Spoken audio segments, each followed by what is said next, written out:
Assalamualaikum warahmatullahi wabarakatuh. Perkenalkan, kami dari kelompok 2 Pendidikan Biologi mata kuliah Biokimia. Nama saya Elisa Agustina dengan NIM 06091382227068. Dan saya Alifa Nabila dengan NIM 06091382227078. Saya Sekira Pujamarani dengan NIM 06091382227082. Saya Mela Putri dengan NIM 06091382227089.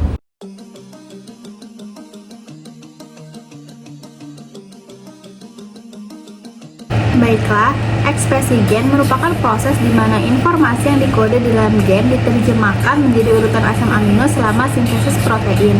Ekspresi gen juga dapat diartikan bagaimana sel mengatur untuk memperlihatkan ciri-ciri makhluk hidup tersebut berdasarkan gen-gen yang dimiliki. Ekspresi gen ini berkaitan dengan sintesis protein, yaitu proses transkripsi dan translasi. DNA akan mengkode informasi genetik sesuai kebutuhannya.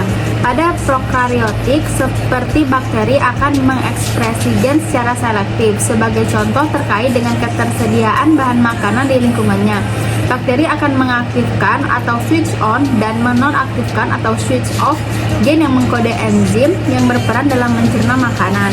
Sedangkan pada eukariotik, mekanisme ekspresi gen dikontrol oleh sistem yang lebih kompleks. Ekspresi gen pada prokariotik dan eukariotik. Pada prokariot dan eukariot, kekhususan sel, diferensiasi sel tergantung pada seleksi ekspresi gen-gen tertentu. Berikut akan dijabarkan ekspresi gen pada prokariotik dan eukariotik. Yang pertama, ekspresi gen pada prokariotik.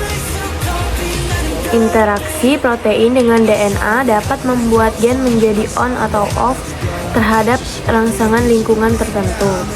Pada prokariotik dikenal adanya operon latch, singkatan dari operon yang mengkode enzim-enzim yang dapat memetabolisme laktosa. Operon adalah seperangkat gen terstruktur yang merupakan unit pengungkapan genetik yang terorganisasi. Di antara promot dan gen pengkode enzim tersebut, ada segmen DNA yang disebut operator yang bertindak sebagai switch atau pengubah. Operator menentukan apakah RNA polimerase dapat menempel pada promotor atau hanya menumpang lewat gen saja. Contoh prokariot adalah bakteri E. coli yang menggunakan 3 enzim dalam mengambil dan memetabolisme laktosa. Gen-gen untuk ketiga enzim ini tersusun dalam operan latch, di mana latch Z mengkodekan beta-galaktosa, latch Y mengkodekan permease, sedangkan LACA mengkodekan transacetilase. Ekspresi gen pada eukariotik. Pada eukariotik, tingkat tinggi gen-gen yang berbeda akan ditranskripsi pada jenis sel yang berbeda. Hal ini menunjukkan bahwa mekanisme pengaturan pada tahap transkripsi dan juga processing mRNA memegang peran yang sangat penting dalam proses diferensiasi sel. Semua mRNA pada eukariot tingkat tinggi adalah monosistonik, yaitu hanya membawa urutan sebuah gen struktural. Transkripsi primer yang ada kalanya menyerupai polisistonik pun akan diproses menjadi RNA yang monosistonik. Kontrol ekspresi gen yang terjadi pada eukariot diawali pada tahap A, inisiasi transkripsi, dengan adanya pengaruh enhancer yang akan berikatan dengan daerah promotor untuk meningkatkan aktivitas RNA polimerase. B. Proses transkripsi dan modifikasi.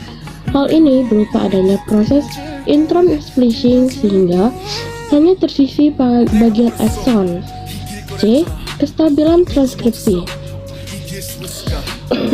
Saat hasil transkripsi dibawa dari inti sel menuju sitosol akan terjadi pemendekan ekor poli A oleh enzim DNA pada 3 aksen ke 5 aksen yang berasosiasi dengan 5 aksen cap.